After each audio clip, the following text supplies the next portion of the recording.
propia de las últimas fases de lo que es el curso de lógica jurídica. Muy bien, vamos a avanzar y vamos a tener algún tipo de información respecto a materia doctrinaria y después vamos a hablar sobre una temática que es un tanto más práctica en cuanto a lo que seguiremos avanzando. Entonces, por lo pronto, continuemos con la teoría que nos marca directamente el raciocinio jurídico, el razonamiento jurídico en sí, bajo las escuelas de la interpretación jurídica, que también va unado precisamente a lo que es las estructuras del silogismo y cómo se puede interpretar o cómo se puede llevar a cabo todo este proceso de pensamiento derivado de la hermenéutica jurídica que es muy sonada y muy conocida por nosotros. Muy bien, ante todo ello, estamos aquí ante algún tipo de escuelas. Escuelas significa que son modos de pensamiento, circunstancias a través de las cuales nosotros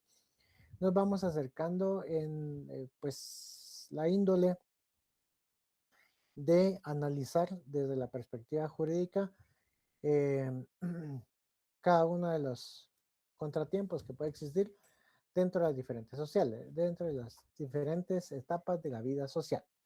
Muy bien, una de las escuelas es de la exégesis, así se denomina, porque está basada, más bien dicho, en el método gramatical. Es eminentemente tradicional, lo que constituye o lo que establece que es una escuela que permite el análisis de la normativa jurídica desde la perspectiva muy apegada a la normativa. Queramos decir, no permite algún tipo de flexibilidad en cuanto a lo que puede dar algún tipo de interpretación, tal y como se denomina aquí, sino tiene que estar muy apegada a la norma jurídica en sí. Va, en este caso, a premiar lo que es los elementos más básicos y primordiales en cuanto a la literalidad de lo que se quiere dar a entender o cómo se debe entender la norma.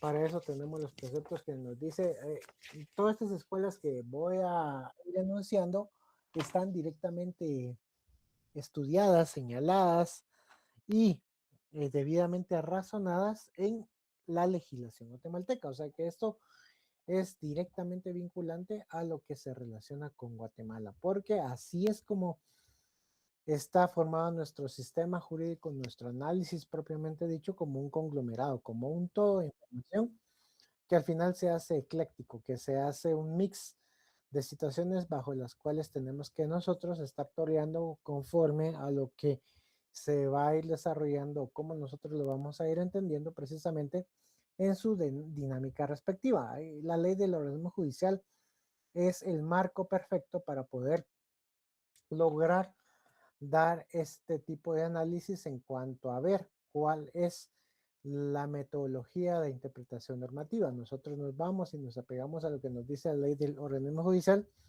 y nos dice que en primer momento será por parte de la literalidad de la norma. Esto es lo que se denomina como la escuela exegética, la exégesis en cuanto a buscar la esencia gramatical. Y vamos a entender un poco de teoría respecto a lo que nos dice este tipo de conceptos o este tipo de escuela. Muy bien, la cual data desde la época en que el derecho dejó de ser consuetudinario, atendiéndose al texto escrito de la ley. La ley debe ser el único origen de las decisiones judiciales, es decir, acepta la interpretación de esta, ¿sí?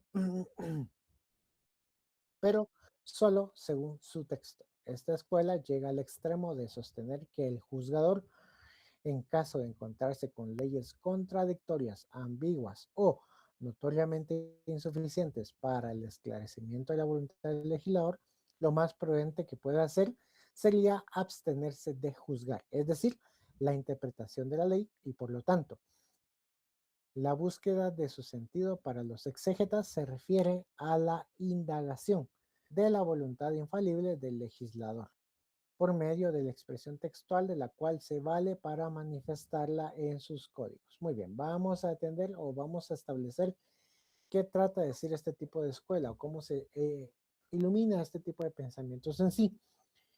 Todos tenemos alguna perspectiva religiosa a través de la cual nosotros estamos muy apegados. Muy bien, dentro de toda la circunstancia del Antiguo Testamento, ustedes se recordarán que está como que la directriz o la creación de algún tipo de código, ¿sí? Algún tipo de código de pensamiento y de conducta a través de la cual tenían que seguirse. Esto lo sabemos nosotros porque se dio derivado de que en este caso le revelaran a Moisés las tablas de los 10 mandamientos. Muy bien, entonces tenemos una serie de preceptos normativos y morales a través de los cuales se debe de cumplir y tiene que ver precisamente cuál es la secuencia, cómo debe ser el comportamiento a través del cual se va a desarrollar precisamente el ser humano. Ahí, bajo esa misma estructura, vamos a llegar a este tipo de pensamiento o este tipo de idea, a entenderse que para ellos la aplicabilidad de la norma debía ser obviamente la regla. ¿Por qué? Porque se está atendiendo a la voluntad divina. Ante ello, pues estamos ante esa tipo de circunstancia o situación bajo la cual se va a crear algún tipo de conducta humano y obviamente de la sociedad en sí. Derivado de todo ello, nos trasladamos muchos siglos después y vamos a ver el aparecimiento de Jesucristo. Muy bien. Jesucristo, que al final para los judíos ortodoxos de la época fue lo que se denomina, y dentro de la historia está establecida, un celote, ¿sí? Significa que eran aquellos personajes que se rebelaban directamente o que no seguían este tipo de caminos bajo la normativa estricta de lo que establecía todo el estudio hebreico de antigüedad. Entonces ellos referían directamente que este tipo de personajes, los celotes, eran estos entes revolucionarios que no acataban la normativa que fue previamente diseñada por Dios, traducida a todos los padres fundadores directamente de la era, si lo queremos establecer de esa manera, cristiana o la era teológica bajo un Dios hebreo. Muy bien. Obviamente, al no Jesús no apegarse a este tipo de normativas, entonces le aplicaron algún tipo de legislación propia, ¿sí? ¿Y a qué quiero llegar a esto? Va, a que este es el tipo de pensamiento de la exégesis, ¿sí? La esencia misma de la norma, de cómo estaba establecido la normativa y cómo se debe interpretar. Esto no permite algún tipo de, como les decía, de que sea flexible o que se moldee directamente las conductas de la sociedad o del ser humano, sino el ser humano tiene que apegarse eminentemente hacia las reglas eminentemente dictadas o establecidas o preestablecidas y prediseñadas para un camino o para que las cumpla de manera lineal. Obviamente nosotros conocemos la historia. Jesús fue juzgado, o en este caso buscaron algún método para capturarlo y posteriormente ser sometido a un juzgamiento de índole romano-hebraica. O sea, tenía esa mixtura propia para poder llevar a cabo este tipo de ejecución bajo la cual Jesús fue claramente llevado en sí. Entonces, este tipo de pensamientos bajo lo cual todos estos sacerdotes de la ley, que en este caso eran letrados, que eran personas conocedores de la legislación, buscaban precisamente este tipo de acercamiento, o más bien dicho, trataban de encuadrar la conducta de lo que hacía Jesús con las circunstancias que no estaban establecidas o que no estaban directamente señaladas en la legislación de esa época. Un ejemplo claro es cuando Jesús va a sanar a un paralítico, si no me recuerdo, en día sábado. Entonces, ¿qué es lo que pasa? Pues obviamente para los judíos, el día sábado es un día de guardar y por ende no pueden hacer nada, entonces le reclaman los mismos sacerdotes, los letrados, los legos de este tipo de sociedad hebraica y le indican de que no debe de realizar este tipo de acciones un día sábado, un día que marca la ley. Pues precisamente esa, y para venir y construir este tipo de ejemplo, es el modo explicativo de cómo se entiende este tipo de escuela de la exégesis, la exegética. la esencia propia de la norma, no permite flexibilidad, no permite y únicamente nos vamos diseñados y basados a lo que establece en sí. Si nos traemos muchos milenios para la actualidad, ¿cuál es la norma que no permite flexibilidad, que no permite este tipo de, de circunstancia que esté al pensamiento un tanto amplio, sino que tiene que ser aplicada obviamente bajo su literalidad? Es todo el derecho civil. Desde lo que nosotros estamos conociendo como estructuras o instituciones del derecho civil, y no se diga aún más la estructura procesal civil, cómo se van a llevar a cabo todo este tipo de enjuiciamientos o juicios de conocimiento bajo los cuales se establece esa dinámica de pensamiento o cómo se estructura precisamente esa idea en cuanto a la que nosotros vamos a indicar, vamos a establecer y vamos a diseñar como propia legislación civil guatemalteca. Es bajo esta dinámica que se apega también el derecho notariado, la escrituración, cómo se va a llevar a cabo todos los elementos formales para darle forma a la voluntad de las partes. Ahí es donde podemos encontrar dos claros ejemplos para saber que en el derecho actual también se da este tipo de pensamiento exegético, ¿sí? O sea, entender que las normas establecidas en la legislación civil son únicamente aplicables, no sujetas a algún tipo de interpretación, porque nosotros no podemos interpretar, si lo queremos llevar a un ejemplo propio, no podemos, exacto, si utilizo ese término, no podemos interpretar cómo se debe de constituir un matrimonio. No, porque el Código Civil lo establece de una manera expresa de que el matrimonio estará constituido por hombre y mujer,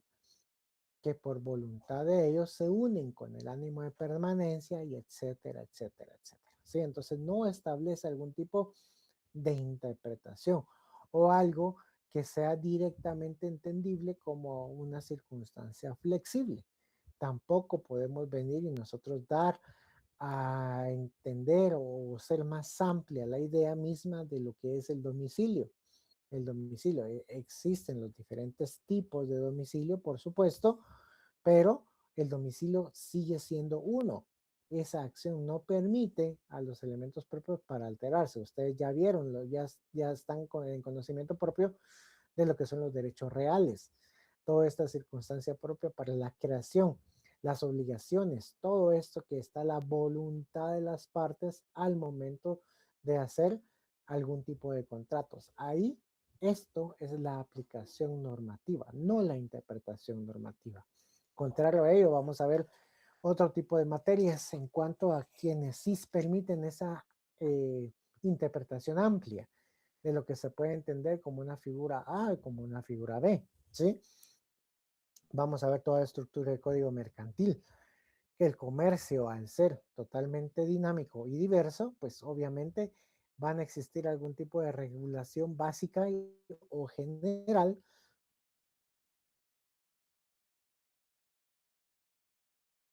perspectivas para seguir. No se limita únicamente a ello, sino amplía también la gama a que si existen otros métodos a través de los cuales se pueda comerciar, una vez no sean contrarios a la Constitución ni a la que afecten los elementos, en este caso lo que permite es esa circunstancia de poder acercarse, poder tener esta dinámica del comercio de una manera más.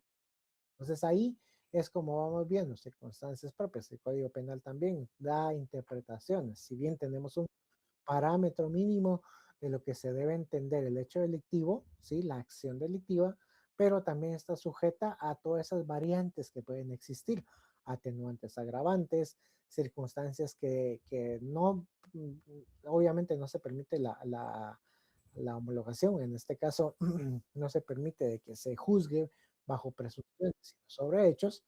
Entonces ahí va a estructurarse de una manera. ¿Cómo se puede entender las circunstancias delictivas? No esas propias ideas en cuanto a la creación de algún tipo de circunstancias de índole civil. Entonces ahí a eso se refiere lo que es la escuela exegética en sí. Muy bien, es una fe ciega lo que nos dice, es irracional en este caso en el texto normativo, no permite algún tipo de flexibilidad. Contrario al amparo, ustedes saben que ya conocen el amparo en sí, no hay materia que no sea susceptible del amparo. Entonces, por lo tanto, si nosotros vemos una vulneración, acudimos al amparo directamente. Entonces, eso es lo que permite que esta figura de acción constitucional sea eminentemente flex, que sea esta circunstancia de análisis interpretativo y llevarlo hacia los extremos en los cuales nosotros podamos ver. Y ustedes se han percatado en noticias de que llevan al amparo hasta que sea eminentemente ridículo. Saber precisamente de qué es la acción de amparo interpuesta únicamente como un hecho que va a dilatar un proceso, que busca el entorpecimiento o en este caso alargar o prolongar toda esta circunstancia de conocimiento expreso, conocimiento rápido. No, ahí sí que se aplica de manera inversa a lo que es una economía procesal, a lo que es el principio de celeridad, sino lo que se busca es dilatar, ampliar, hacer más largo el procedimiento.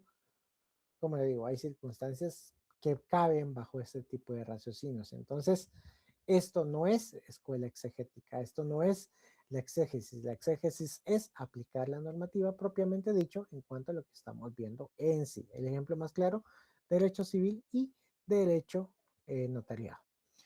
Aquí tenemos una figurita respecto a lo que nos decía en sí de que qué normativa aplicar o cómo verla directamente en cuanto a cuando estamos en la etapa de juzgadores. Muy bien. Ahora bien, aquí ustedes van a conocer que estamos casi que desenmarañando cuál es la interpretación eh, jurídica que se debe hacer. Y ustedes van a decir si esto lo dice el código, perdón, la ley del orden judicial, ¿por qué lo estamos repitiendo? Porque es parte precisamente de la interpretación, del raciocinio, de cómo se va creando y convalidando cada uno de los momentos y de las ideas respecto a lo que nosotros queremos saber y entender respecto a la dinámica jurídica diaria.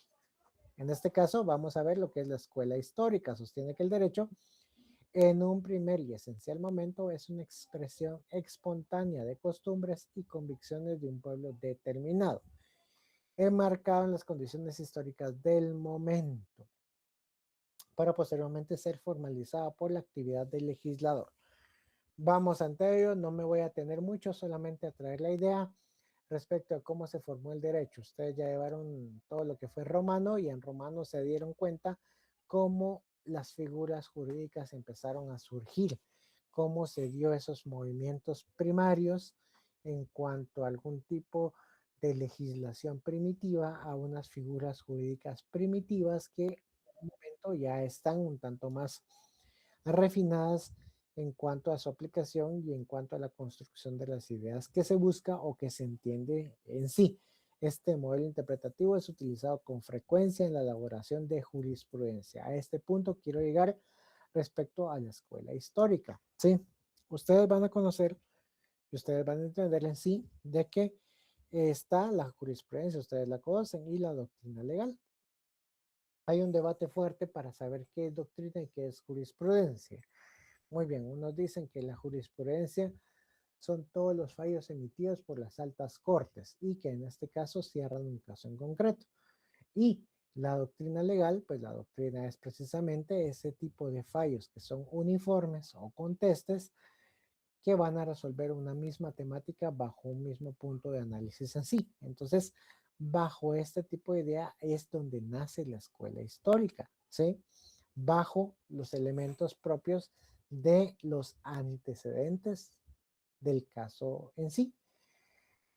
En el Código Procesal Civil y Mercantil nos establece cómo está diseñado todo este precepto de jurisprudencia y doctrina legal. Y nos dice que la doctrina legal es cimentada bajo 3 fallos de la Corte de Constitucionalidad y 5 de la Corte Suprema de Justicia, pero estos que sean de una manera contestes, o sea, significan que sean en el mismo sentido para el mismo caso en sí. Ejemplo, una circunstancia y hecho.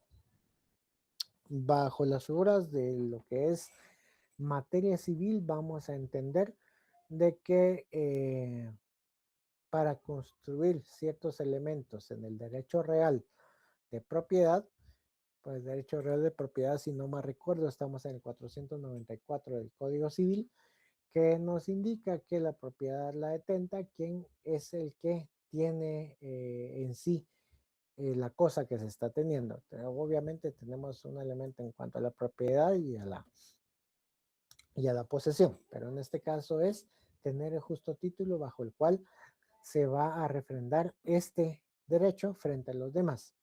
Esto es lo que nos habla de propiedad, pero si vienen discusiones en cuanto a qué hacer con este derecho de propiedad o cómo se lleva a cabo, nosotros en primer momento tenemos la legislación y segundo, vamos a ver los fallos que tiene la CC, que son tres en este caso, o la Corte Suprema, que son cinco, respecto a los elementos de propiedad. Entonces ahí es donde se establece de una manera concreta. Permítame un segundo que me está hablando la coordinadora por el interno. Permítame.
Que estaba hablando y sin micrófono prendido. Muy bien, me disculpo.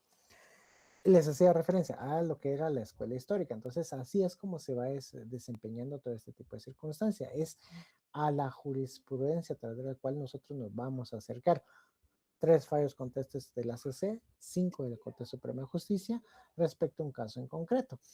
Nosotros ya, o en las salas de apelaciones en sí, que son los tribunales de segunda instancia y obviamente los de alzada, ya no van de índole laboral, ya no tienen la necesidad en este caso de saber a qué se debe interpretar o cómo se debe de establecer una relación de trabajo por los contratos que llevan las personas en sí.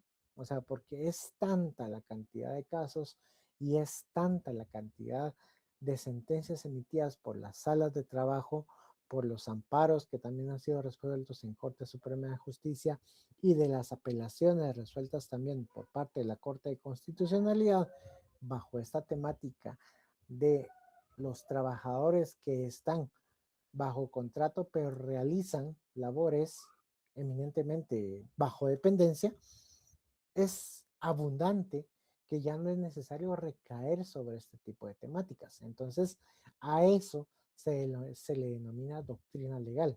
¿Por qué? Porque ya es algo que va a ser aplicable directamente. Es algo bajo lo cual ya se conoce precisamente y es cómo se puede ir desarrollando a través de esta escuela histórica bajo una consecución de muchos casos en diferentes años, bajo diferente época, pero que tratan sobre un mismo tema. El tema que sería la contratación de personas, pero para disfrazar una relación de trabajo en sí. Entonces ahí es como este tipo de escuela, como se entiende, como se debería de saber cómo se lleva a cabo y cómo se relaciona precisamente la temática respectiva en cuanto a la escuela histórica en sí. Muy bien, ahora vamos a ver otro tipo de escuela.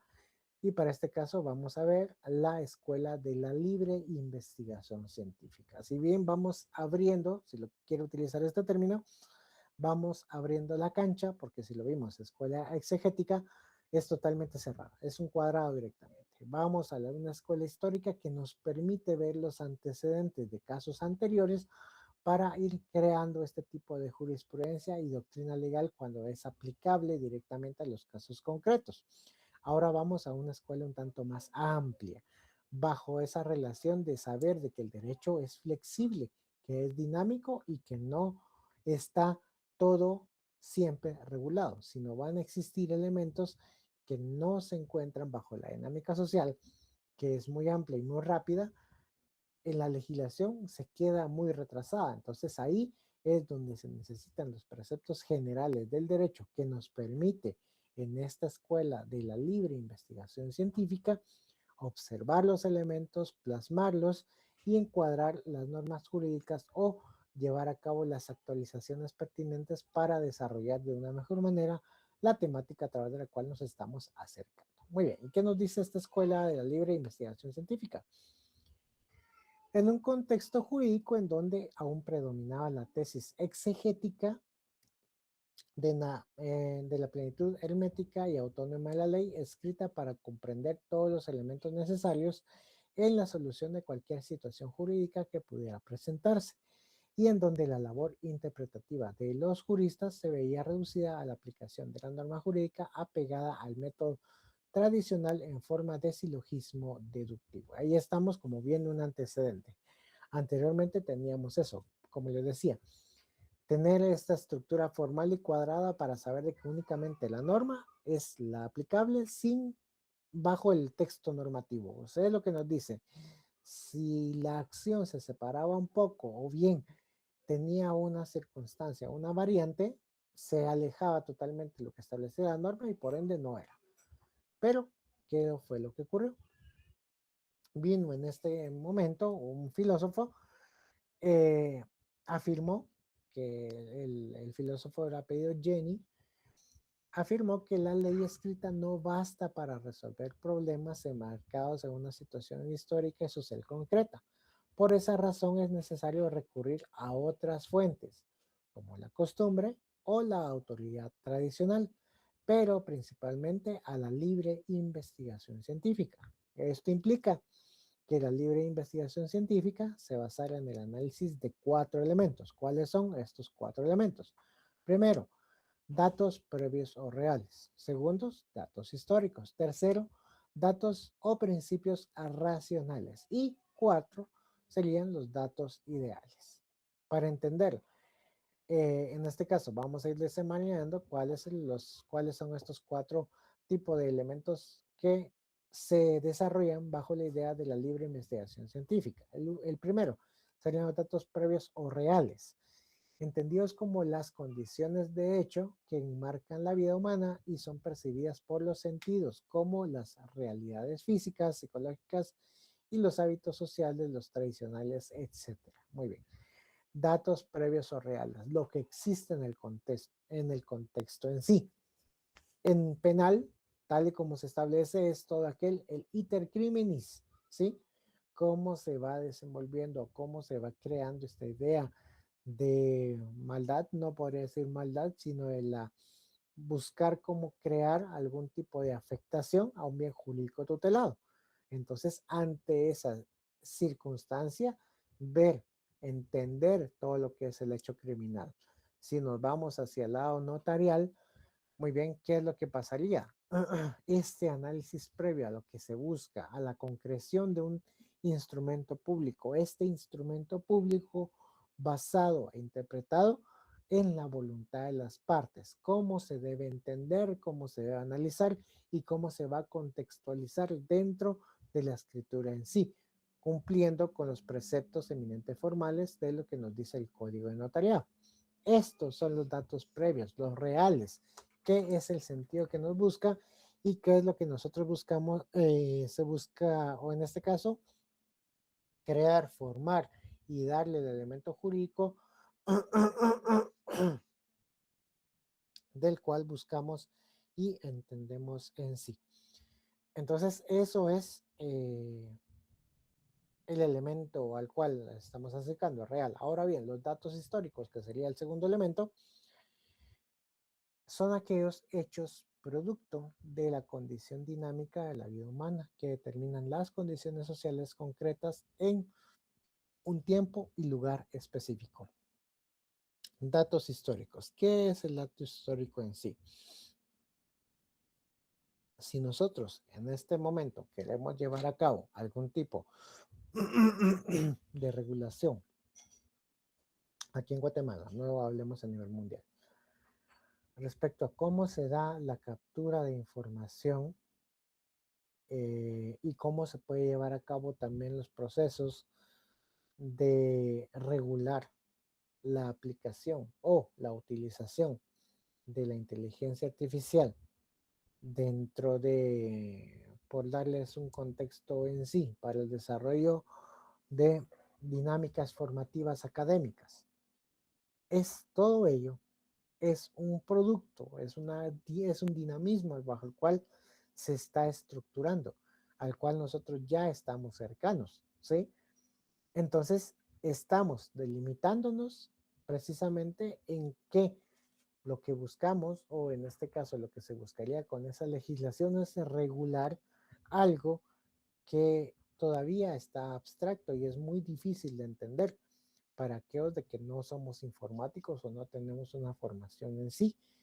Entonces, de darle esta forma jurídica bajo la estructura histórica es el análisis que tenemos que participar y que nosotros tenemos que llevar a cabo. Esta libre investigación científica, relatar en primer momento cómo se inició este proceso, conocer el contexto, el antecedente de cómo llegamos ahora a lo que es la inteligencia artificial y ver si en la historia ha sido regulado todo este tipo de actuaciones y de situaciones previas aquí en Guatemala para ya poder empezar a construir desde, si lo queremos ver así, estudios o legislaciones primitivas desfasadas para una actualización propia en cuanto a lo que nosotros estamos viendo. ¿Qué fue lo que ocurrió? O cómo se puede interpretar este tipo de ataques, ahora comillas, que se llevó a cabo hacia todas las bases informáticas y que en este caso también, al parecer, San Carlos también tuvo un ataque informático de sus bases de datos, la captura y la retención de información sensible. Muy bien, llegamos a ese punto, pero nunca supimos construir o nunca logramos ver cómo se podía no prevenir desde el punto de vista informático, porque eso es obviamente y altamente previsible, sino que llevar a través de algún tipo de normativa o algún tipo de relación un tanto estructurada o reglamentada este tipo de acciones que se pueden considerar de índole delictiva.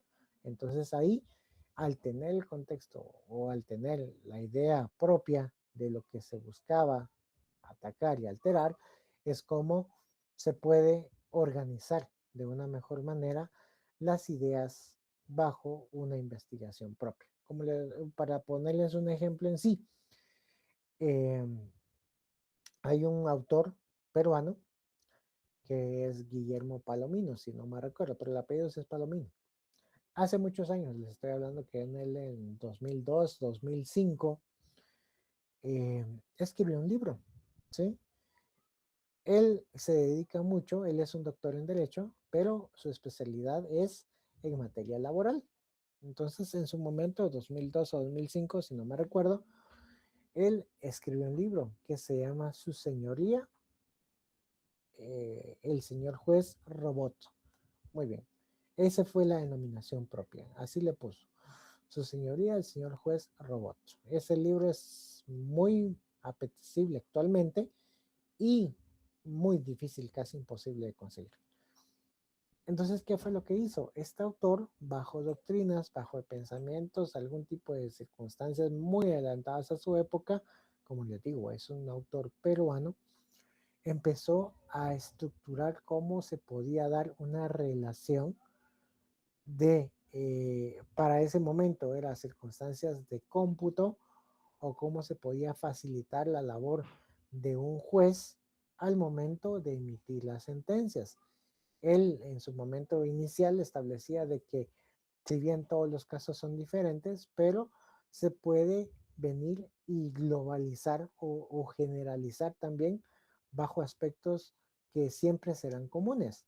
Una denuncia, una acción, algo que inicia. Posteriormente, los hechos van a variar, pero van a buscar un fin y el fin en este caso será la restitución de un derecho. Entonces, ¿cómo automatizar todos estos elementos? Y él lo decía, para tener una agilidad en el despacho judicial, para que sea más ágil y para que no se entienda como una retención o algo del proceso lento en cuanto a todo lo que es la resolución de los casos sometidos a consideración. Y por eso denominaba a su señoría el juez robot. ¿Por qué? Porque él hacía esa referencia de que iba a existir o se podía sentar la base para poder crear sistemas informáticos en los cuales al ingresar cierta serie de elementos y datos, ya los sistemas actuaran de una manera lo más correcta posible para emitir una resolución así. Eso estamos hablando, como les digo, 2002, 2005 y vamos a ver hoy, 2024, 2025 y 2026, cómo explota todo este proceso mismo de lo que es la inteligencia artificial y cómo se van creando todos los sistemas. Ya en Costa Rica, ya aquí también en Guatemala, en México, en Colombia, en Argentina, estamos con la utilización de la inteligencia artificial para empezar a crear todo este tipo de procesos o todo este tipo de elementos de ayuda para el juez, para que en sí ya tome los elementos más primordiales y haga más ágil su despacho judicial. Ahí es donde se da todo este segundo elemento en sí, de la libre investigación científica para trasladarlo, el historicismo que se hizo para conocer los contextos y cómo se dio y cómo se empieza la aplicación propia del derecho en sí. Muy bien. Tercer elemento.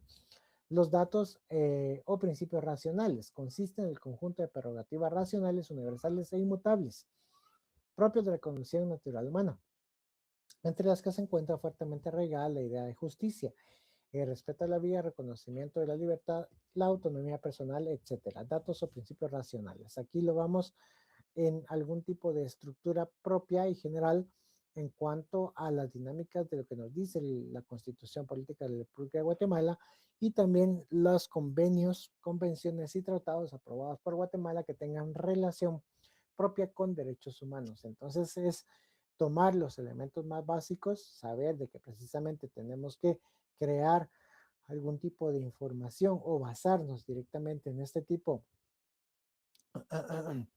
de fuentes que son todo este tipo de serie de principios, instituciones, garantías y derechos para empezar a construir elementos que no se desvíen o que no desvirtúen lo que ya está previamente y no hacer una norma o en este caso algún tipo de pensamiento que atente contra la sociedad en sí.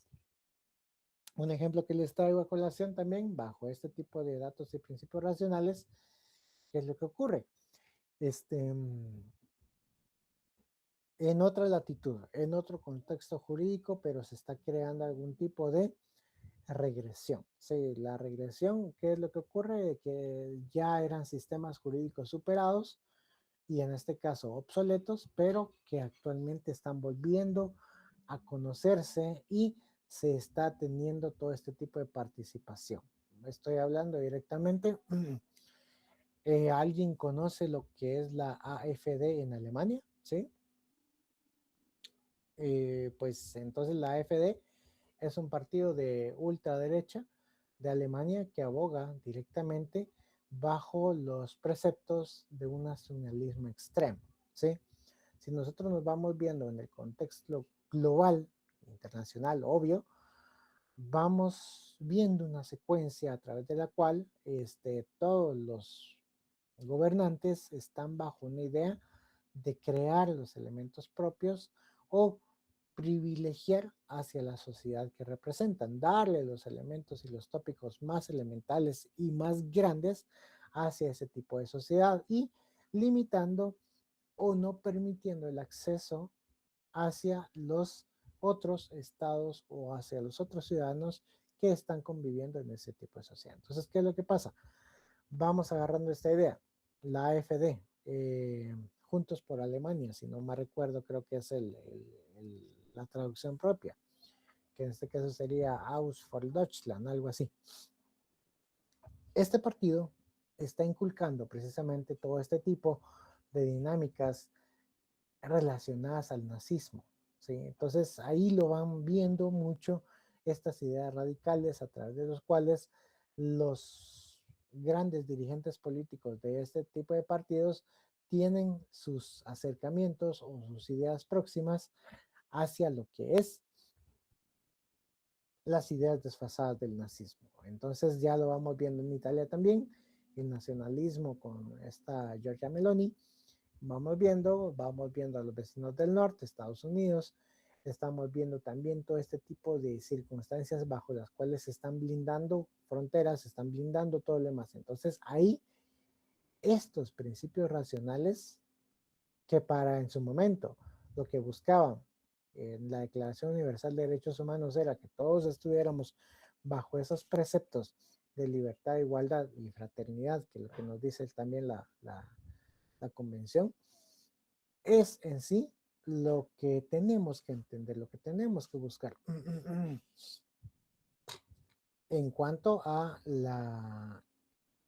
el acercamiento de lo que en su momento nosotros queremos ver, entender y conocer respecto a lo que es la idea básica de derechos fundamentales de la humanidad, que estas sociedades se están retrotrayendo y que estas sociedades están tomando ideas que ya eran desfasadas en cuanto a cerrarse hacia todas estas circunstancias de globalización y entender directamente que era una mancomunidad de creación de fuerza humana. Entonces ahí es como nosotros vamos viendo a través de esta libre investigación científica que los datos o principios racionales están siendo dejados de lado por estas sociedades que nosotros lo entendemos como el primer mundo, pero que están adoptando conductas o pensamientos que los hacen retrógrados y que en este caso lo que buscan es traer a pensamiento o a nueva esfera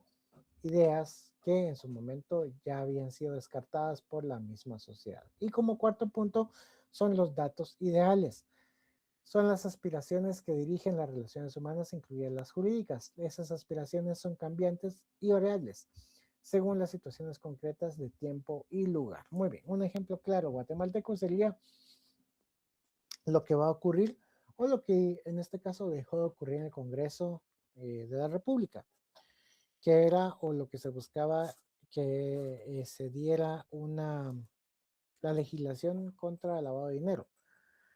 En sí lo que se tenía era este tipo de reformas o en este tipo de legislación que endurecía controles, que hacía todo este tipo de, o tomaba las recomendaciones precisamente que emitió la GAFI. La GAFI es la entidad que va relacionada hacia todo lo que es el lavado de dinero y activos a nivel internacional y que Guatemala no volviera a lo que ocurrió en el 2000, de 2000, si no estoy mal, a 2004 o 2003, 2005, no sé, no me recuerdo el rango de tiempo, en el que Guatemala estuvo en la lista negra, si lo queremos denominar así, derivado que no tenía una legislación que en este caso procurara o evitara el lavado de dinero. Pues precisamente es lo que va a volver a ocurrir con Guatemala. En el 2017 dieron las recomendaciones y dieron un lapso de 10 años para cumplir las recomendaciones. Y como todo buen guatemalteco lo está haciendo en el 2026, justo cuando antes de febrero de 2027 va a venir esta comisión a evaluar todos los procesos de cumplimiento y que en este caso ni siquiera se ha aprobado la primera parte, que sería la legislación respectiva, la actualización de la legislación en sí. Entonces, eso sería un dato ideal, buscar una aspiración, que en este caso nosotros pensáramos directamente de que, ¿y cómo afecta esto al guatemalteco? Pues va a afectar líneas de créditos, todos los que en algún momento tenemos crédito en el banco, posiblemente se van a dar los reajustes en cuanto al aumento de la tasa de crédito, porque a nivel internacional Guatemala se va a aislar y al momento de estar Guatemala aislado significa de que todos los bancos que le prestan a Guatemala también van a aumentar porque Guatemala es eminentemente riesgoso. y al ser riesgoso tiene que pagar más para que los bancos sean un soporte directamente hacia los bancos guatemaltecos. Eso implica de que va a venir en cascada, que a nosotros, pues obviamente por ese pago extra que van a hacer los bancos, nosotros tengamos que realizarle a los pagos al banco las circunstancias de reajuste en cuanto a lo que son las deudas preexistentes. Otra circunstancia también que de ser en este tipo de cumplimiento negativo o que no se llegue a cumplir, pues lo que afectaría eminentemente serían las remesas. ¿Por qué? Porque en parte de lo que es la legislación, de lo que se está llevando a cabo, era de que las remesas tenían que pasar un filtro, porque también hay mucho lavado de dinero derivado de las remesas. Si saben que el capital número uno, o en este caso el mayor incremento del Producto Interno Bruto es derivado de las remesas, una parte también se sabe de que el mismo es blanqueo de dinero, lavado de dinero, que en este caso es de que las mismas personas que actúan de una manera negativa lo pasan como remesa, entonces obviamente la remesa al momento de estar en el sistema financiero y se traslada, ya deja de ser susceptible a una circunstancia ilegal o ilegítima.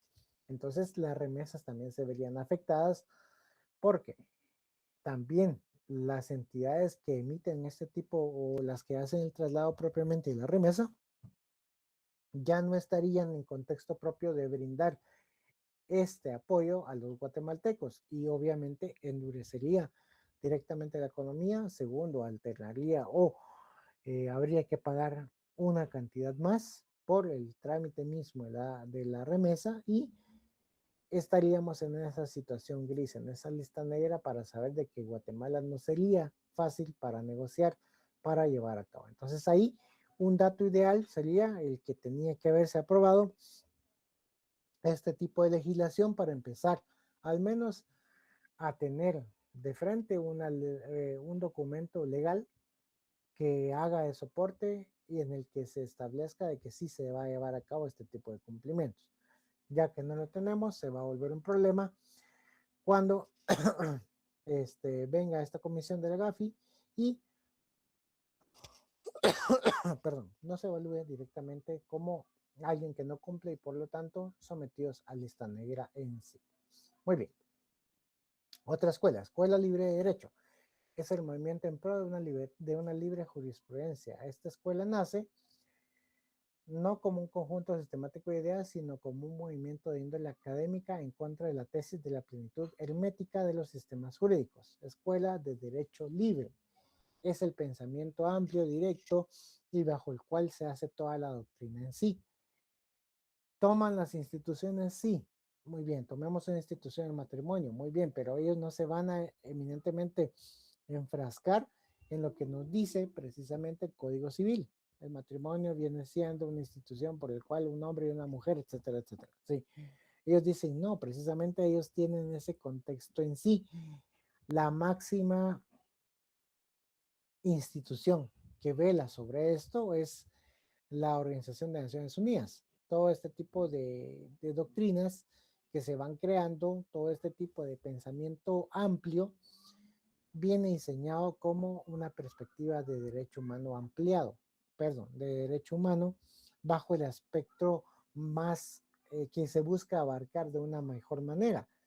Es ahí donde se entiende que la buena fe, pues precisamente también va a pegar a los valores, a los costumbres, es como se va creando y como se va llevando a cabo todo este nuevo análisis del derecho en sí. Entonces esto no nos pone límites, sino que se va llevando a cabo todo este tipo de pensamientos de una manera no lineal, sino diversa y dispersa para tratar de regular cada aspecto de una manera muy concreta y que no se encauce o que se encuadre en lo que está previamente establecido y dinámicamente desarrollado. Muy bien, eso no habría un tanto que decir y todo lo demás. Entonces ahora vamos bajo la escuela del realismo jurídico norteamericano. ¿Por qué? Es otro tipo de escuela. ¿Y por qué lo traigo a colación? Porque es lo que nosotros miramos, ¿sí? Si nosotros ahorita prendemos la tele y nos ponemos a ver todos los demás canales, los que miren canales, sino a través de streaming, vamos a encontrar juicios solamente con ver legalmente rubia. Ya van a tratar de ver este tipo de información, ¿verdad? Que nos bombardea. Entonces, muchas veces, y el error clásico es pensar de que el sistema jurídico guatemalteco es igual a ese tipo de sistemas. Circunstancia que no es así. Pero es importante entenderlo y analizarlo, y ustedes ya lo vieron en teoría del Estado, lo imagino. eh, Va este tipo de realismo jurídico norteamericano se manifestaron en contra de la concepción del common law como un concepto de normas jurídicas omnicomprensivo, capaz de juzgar la totalidad de los casos habidos y por haber. Se llama realismo debido a su intento de buscar la realidad efectiva sobre la cual se apoya y de la cual emana derecho vigente en un país determinado y en la función jurisdiccional el lugar donde se encuentra. Muy bien. En algún momento, posiblemente, como les digo, en teoría del Estado, ustedes llegaron a conocer lo que era el common law. Es parte también un sistema jurídico a través del cual el anglo puede desarrollar toda su idea y su perspectiva en sí. Lo principal es para ellos la jurisprudencia, cómo se fue resuelto un caso en determinado momento para la aplicabilidad futura de casos que tengan de una manera similar. Si no, vamos a ver lo que pasa en esas dichosas series, cómo citan eh, casos de determinada época, de determinado presidente o determinado tipo de juez, bajo el cual se llevó a cabo algún tipo de concepción jurídica que va a regular una conducta en determinado espacio. Entonces ahí precisamente las leyes solamente están como un parámetro, pero la que realmente pesa o lo que realmente pesa es cómo ha existido el fallo respecto al caso en concreto o cómo se puede llevar a cabo. Por eso es muy común ver en las escuelas de derecho de este tipo de universidades y de formaciones que estudien sentencias o estudien, analicen de este tipo de sentencias y no dejen a un lado absoluto, sino también eh, vean la norma como complementar a la sentencia, no precisamente como algo eminentemente toral, sino que sea algo complementario. Entonces ellos van a entender de que precisamente primero es la jurisprudencia creada por el juez en determinado caso y que posteriormente este tipo de análisis se puede aplicar a la normativa bajo la cual se busca entender. Entonces,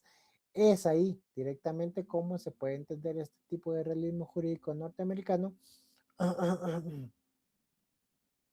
para una solución del conflicto en sí. Muy bien, ahora bien, vamos a ver lo que son los problemas de la interpretación jurídica. Tenemos la interpretación en sí, ahora vamos a ver, como todo tipo de interpretación, tiene sus problemas en sí. Un tipo de problema sería los sintácticos, en este caso sería la sintaxis. Dentro del objeto de interpretación, sea un texto normativo o una acción con todo y su intención, siempre existe una relación entre los signos que lo integran, la cual debe ser coherente para comprender la idea significativa del mismo.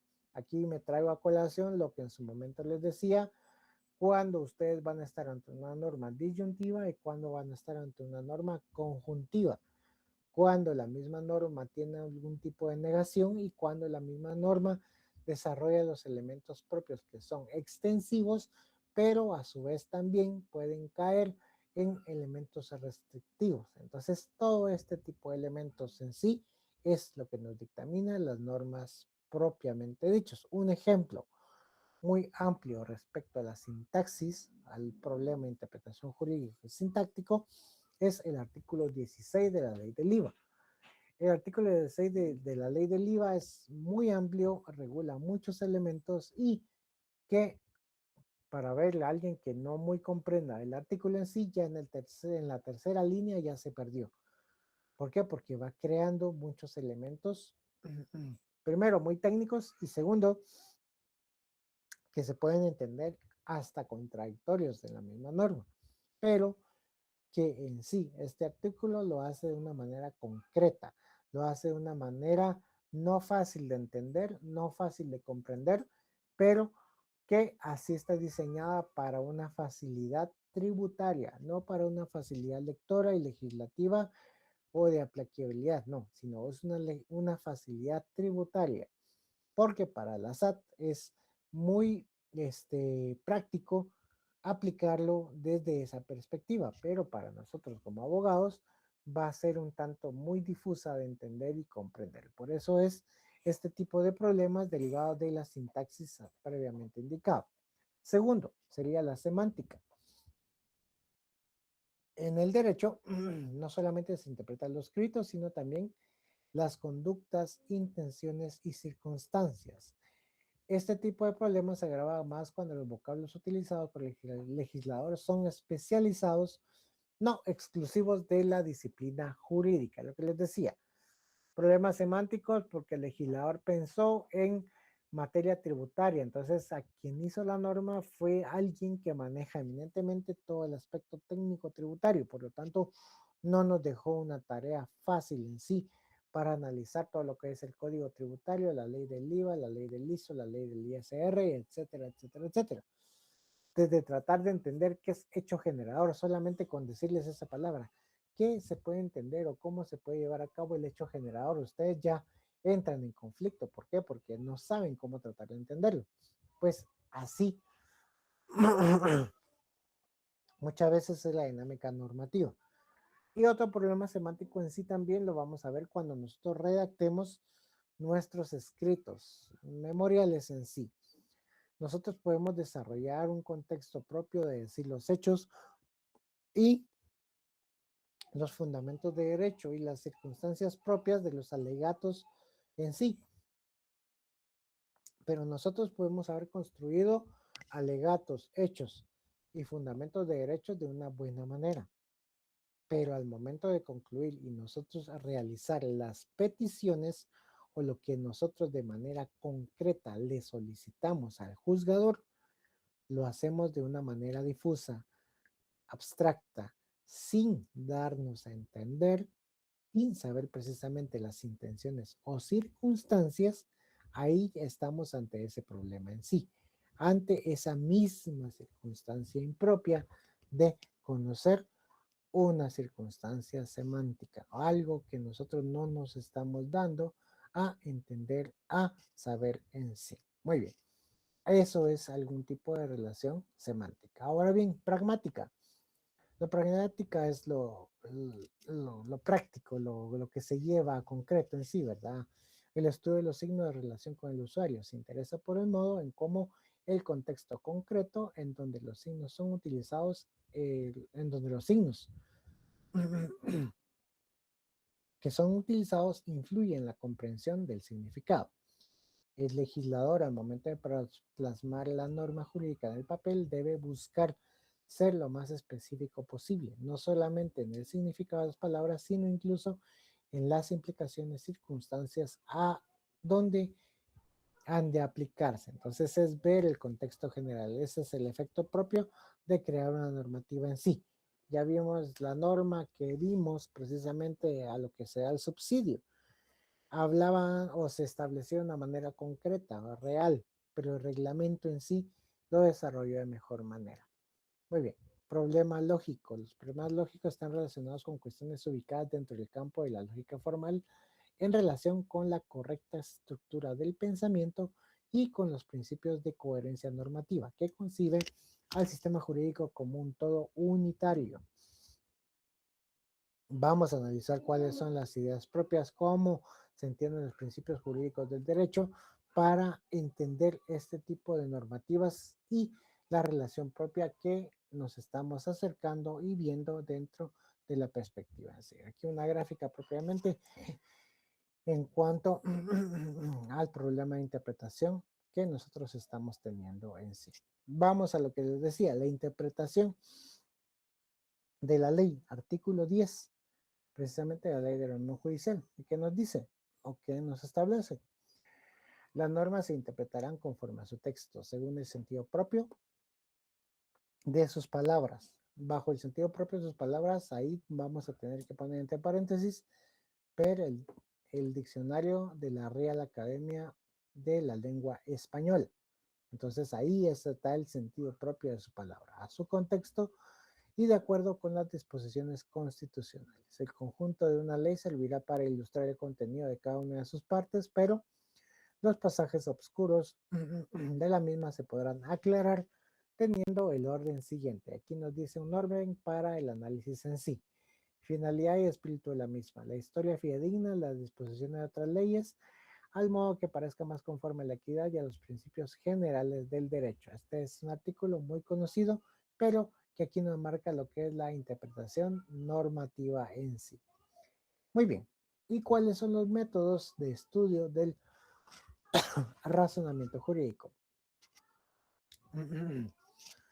Tenemos la sistematización, la casualidad y la conectividad. Método de estudio de razonamiento jurídico, sistematización, causalidad y conectividad. Sistematización, proceso constante y aditivo de elaboración de conocimiento luego de la experiencia en una realidad específica. Causalidad, relación de la causa al efecto. Es una de las categorías a priori del pensamiento. Y la conectividad, que une ligando partes de un mismo aparato en sí. Muy bien, tres métodos de estudio de razonamiento jurídico: la sistematización, la causalidad y la conectividad. Muy bien, entonces ante ello, como les digo, estamos dando por concluido lo que es la materia de lógica jurídica en sí. Algo denso, por supuesto, bastante difuso, por supuesto, también lo es. No es una materia que se puede explicar en un semestre, pero sí se podría explicar en 2 o en 3, porque ese es el espíritu en sí, tratar de ver cada concepto detrás, de ver de cada idea, cada escuela, cada tipo de formulación, para ir creando esos conectores que nos van a ir haciendo la deducción propia de lo que nosotros buscamos. Es entrar a un debate en sí. Es el análisis del derecho, es lo mismo que debatir. Tratar de las ideas, tratar de dar las ideas de la mejor perspectiva, de la mejor manera, para poder construir bajo la temática de la cual nos es preguntado, o en este caso nos es buscado en sí. Nosotros no tenemos que desvirtuar los hechos, tenemos que apegarnos directamente a la norma, pero también tenemos que saber analizar, porque esa es parte de lo que nosotros hacemos, la racionalidad. Entender que no todo en algún momento será de una manera. Existirán circunstancias a través de las cuales van a variar, y para todo eso es el ejercicio que nosotros hacemos constantemente. Discernir, analizar y tomar la mejor decisión. Pero solamente sepan ello, que al momento que ya estemos ejerciendo la abogacía y el notariado, esa decisión va a tener su responsabilidad, porque vamos a estar directamente ante una vida humana, ante un caso en concreto, y la decisión que nosotros tomemos será que para el efecto más práctico, la solución más concreta y más dinámica dentro de lo que nosotros buscamos resolver, o para el cual nosotros fuimos solicitados en apoyo respectivo, así como estamos haciendo nuestra labor diaria.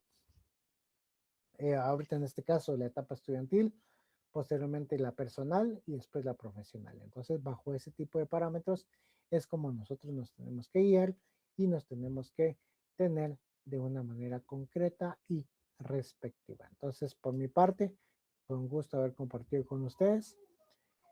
Cualquier situación, ya saben mi número de contacto para situaciones futuras, porque saben que la carrera es un círculo. Hoy estamos arriba, mañana estamos abajo. Entonces, lo que les pueda colaborar, para mí ha sido un gusto haber compartido con ustedes, y nos estamos viendo para el examen final. El examen final vamos a evaluar lo que vimos, toda esta parte, de la parte final, del segundo parcial para acá, o sea, lo que empezamos a ver después del parcial, ¿sí? Eso es lo que vamos a tener en consideración, y secuencia 6 de la tarde para la evaluación respectiva bajo la dinámica ya conocida. Entonces, para mí fue un gusto, que pasen muy feliz noche, y como les digo, cualquier situación, duda que tengan a futuro, pues bienvenido sea, porque como les digo, yo sigo en contacto con muchos de mis alumnos que anteriormente estuvieron así como ustedes y que o ya cerraron, ya se graduaron y que están directamente en la etapa propia de conocer lo que van avanzando en la carrera respectiva. Entonces, es un gusto, nos sigamos viendo durante la vida. Y si ustedes me recuerdan en su momento de que